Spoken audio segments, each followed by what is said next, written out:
Start. Mahatma Gandhi कहते थे, भारत का हृदय गांवों में बसता है, गांवों की उन्नति से ही भारत की उन्नति संभव है। स्टॉप। गांवों में ही सेवा और परिश्रम के अवतार कृषक रहते हैं। स्टॉप। और वास्तविकता भी यही है कि कृषि भारतीय अर्थव्यवस्था की धुरी है। स्टॉप। देश की कुल श्रम शक्ति का लगभग 51% भाग कृषि एवं इससे संबंधित उद्योग धंधों से अपनी आजीविका चलाता है। स्टॉप। ब्रिटिश काल में भारतीय कृषक अंग्रेजों एवं जमींदारों के जुल्म से परेशान एवं बेहाल थे। स्टॉप। स्वतंत्रता प्राप्ति के बाद उनकी स्थिति में काफ़ी सुधार हुआ, किंतु जिस तरह कृषकों के शहरों की ओर पलायन एवं उनकी आत्महत्या की खबरें सुनने को मिलती हैं, उससे यह स्पष्ट होता है कि उनकी स्थिति में आज भी अपेक्षित सुधार नहीं हो सका है। स्टॉप। स्थिति इतनी विकट हो चुकी है कि कृषक अपने बच्चों को आज कृषक नहीं बनाना चाहते। स्टॉप। पैरा। कवि मैथिली शरण गुप्त द्वारा लिखी गई ये पंक्तियाँ आज भी प्रासंगिक हैं। 100 में 85 जन यहाँ निर्वाह कृषि पर कर रहे, पाकर करोड़ों अर्ध भोजन सर्द आहें भर रहे।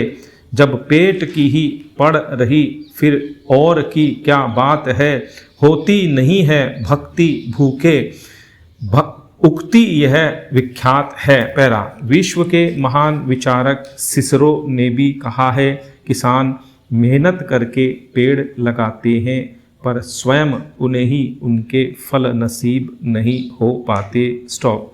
निसंदेह खून पसीना एक कर दिन रात खेतों में मेहनत करने वाले कृषकों का जीवन अत्यंत कठोर व संघर्षपूर्ण है। स्टॉप।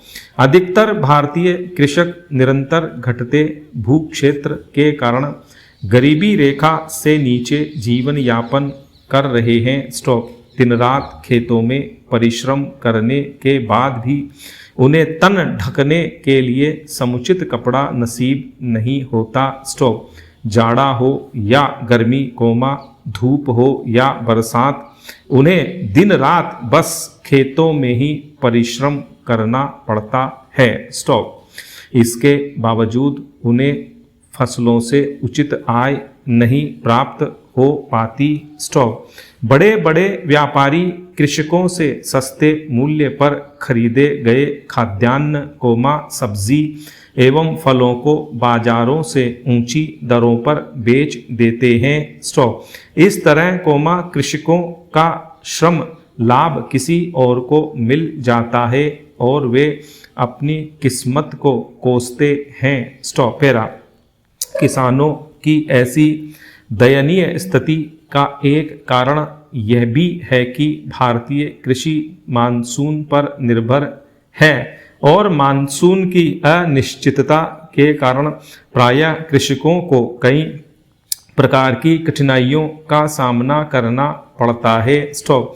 समय पर सिंचाई नहीं होने के कारण भी उन्हें आशानुरूप फसल की प्राप्ति नहीं हो पाती। स्टॉप। ऊपर से आवश्यक उपयोगी वस्तुओं की कीमतों में वृद्धि के कारण कृषकों की स्थिति और भी दयनीय हो गई है तथा उनके सामने 2 वक्त की रोटी की समस्या खड़ी हो गई है। स्टॉप। कृषि में श्रमिकों की आवश्यकता साल भर नहीं होती, इसलिए साल के लगभग 3-4 महीने कृषकों को खाली बैठना पड़ता है। स्टॉप। इस कारण भी कृषकों के गांवों से शहरों की ओर पलायन में वृद्धि हुई है। स्टॉपेरा। देश के विकास में कृषकों के योगदान को देखते हुए कृषकों और कृषि क्षेत्र के लिए कार्य योजना का सुझाव देने हेतु वर्ष 2004 में डॉक्टर MS स्वामीनाथन की अध्यक्षता में राष्ट्रीय कृषक आयोग का गठन किया गया। स्टॉप। वर्ष 2006 में आयोग द्वारा जारी की गई रिपोर्ट में कृषकों के लिए एक विस्तृत नीति के निर्धारण की संस्तुति की गई। स्टॉप। इसमें कहा गया कि सरकार को सभी कृषिगत उपजों के लिए न्यूनतम समर्थन मूल्य घोषित करना चाहिए तथा यह भी सुनिश्चित करना चाहिए कि कृषकों को विशेषतः वर्षा आधारित कृषि वाले क्षेत्रों में न्यूनतम समर्थन मूल्य उचित समय पर प्राप्त हो सकें। स्टॉपेरा। राष्ट्रीय कृषक आयोग की संस्तुति पर भारत सरकार ने राष्ट्रीय कृषक नीति 2007 की घोषणा की। स्टॉप। इसमें कृषकों के कल्याण एवं कृषि के विकास के लिए कई बातों पर जोर दिया गया है। स्टॉप। इसमें कही गई बातें इस प्रकार हैं। सभी कृषिगत उपजों के लिए न्यूनतम समर्थन मूल्य सुनिश्चित किया जाए। स्टॉप।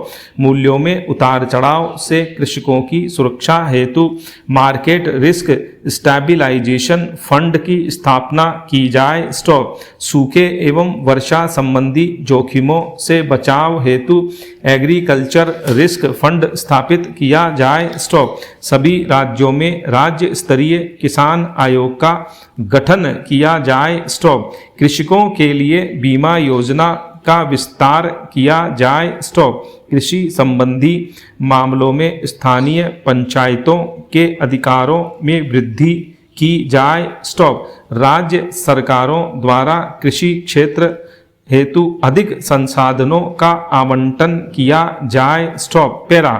प्रायः यह देखा जाता है कि कृषकों को फसलों खेती के तरीकों एवं आधुनिक कृषि उपकरणों के संबंध में उचित जानकारी उपलब्ध नहीं होने के कारण खेती से उन्हें उचित लाभ नहीं मिल पाता था। स्टॉप। इसलिए कृषकों को कृषि संबंधी बातों की जानकारी उपलब्ध करवाने हेतु वर्ष 2004 में किसान कॉल सेंटर की शुरुआत की गई। स्टॉप। इसके अतिरिक्त कृषि संबंधी कार्यक्रमों का प्रसारण करने वाले कृषि चैनल की भी शुरुआत की गई है। स्टॉप। केंद्र सरकार ने राष्ट्रीय ग्रामीण विकास बैंक के जरिए देश के ग्रामीण क्षेत्रों में रूरल नॉलेज सेंटर्स की भी स्थापना की है। स्टॉप।